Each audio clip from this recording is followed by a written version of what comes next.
Jack, a 0-0 draw with Dunfermline. Give us your assessment of the game. I think, first of all, it was disappointing not to win it because we want to win every game we play in, particularly at home. The game was competitive. I think it was a difficult match against a good team. And then I think when you reflect, when you hear all the results, the target is always the team immediately above us because of the position we're in, so it's a point closer to them. So on reflection, an okay day for us. Yes, it could be better, of course it could, and we need to have that pressure on ourselves to make it better, but the players' desire and commitment, particularly in the second half, was terrific to try and win the game. A lot of tired bodies in there because they gave their all in the second half to try and win this match.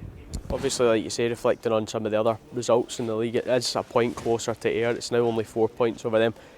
Goal difference as well, could that be a big thing? They obviously lost by 3 goals. Well, they lost 4-1 by 3 goals. Could that be a big thing, a factor come the end of the season? Yeah, of course, it's something we've mentioned in our dressing room, and our recent results have been good from that side, and it's something that might come down to. So it's important that we continue to be as solid as we have been defensively, which we've been a lot better, we're a lot more secure. Keeping a clean sheet today is pleasing because it allows us to take something from the match as well. So the players understand the importance of where they're at. I think there's a group there that now are hopefully playing in a manner that reflects the passion of the club and the badge they wear. They'll make mistakes, they'll not be perfect at times, but there is a much better feel around that group that are playing at the moment. What positives do you take from the game today? Well, the clean sheet, as I mentioned, first of all, not conceding for the back four, and particularly for Billy, having on the back of Wednesday night's game and the mistake he makes. Didn't criticise him for the mistake, it's the reaction I'm looking for, and his reaction was terrific today. He made saves throughout the game, but his save at the end is outstanding, could prove to be vital.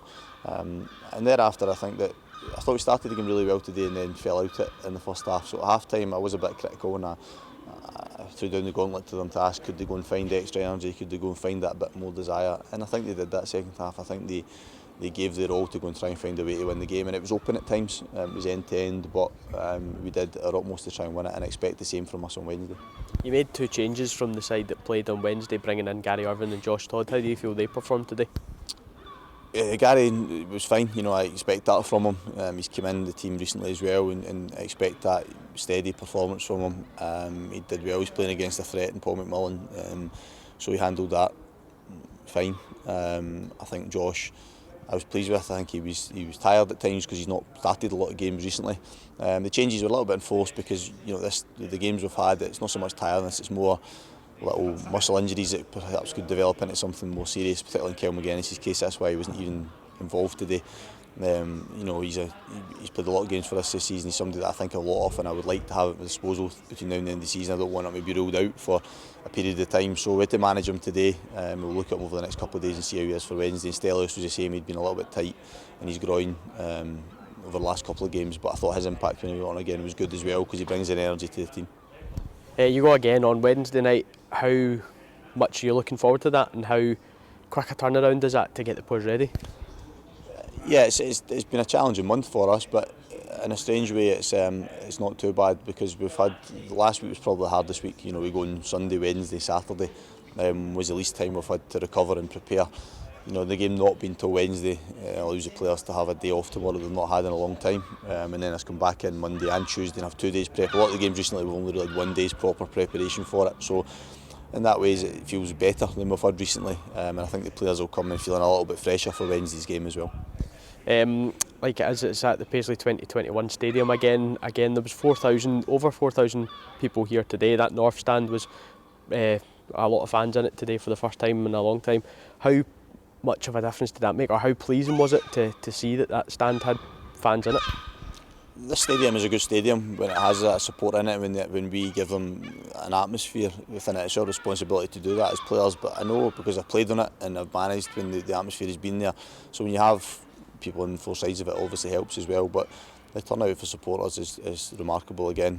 Today was good for me because it gave me an opportunity to go into the supporters bar and address the fans there, to go outside and speak to supporters that are queuing to get cup final tickets, and once I finish this I'm going to go in and speak to those that are in hospitality today, because I understand there's a number of SMISA members in there as well. So it's not me trying to ingratiate myself in a way to the support. Hopefully the support understand that I know my responsibilities in this job, and I am genuinely appreciative of what they've done, not just for me, for the players, because it allows me to thank them on behalf of the players. So the numbers are turning out and it's terrific. The vocal backing they're giving the players is terrific. their patience today was excellent. But I do think it's because they recognise that there is a team playing there with an awful lot more passion and that's more representative of the badge that they're wearing on their jersey. I want that to continue. Mistakes I'll accept, but I want that level of commitment to continue, and it will be there. It'll be there in evidence again on Wednesday night. 9 games to go now in the league. How big a run in is it going to be? Every game between now and the end of the season for us is huge. It's not cliched. It's not one's more important or less important. They're all massive games, and that's a mental challenge for the players as well. Because every single game they have to come in and be at it, and be motivated, and be ready to go and deal with that pressure. I'm confident there's a group in there that are handling that much better. Even in times going by, we might have lost that game today, but the fact that we still got something from it shows that there's an increased resilience amongst them as well. And my message to them in the end was to take the positive side of it of being a point closer to Ayr United. And I can sense that from as a group. They understand it. They understand the responsibility where they're in. They understand the significance of the games coming up. And I think they're looking forward to them. I am. I think they are as well. I sense that from them. So long may that continue.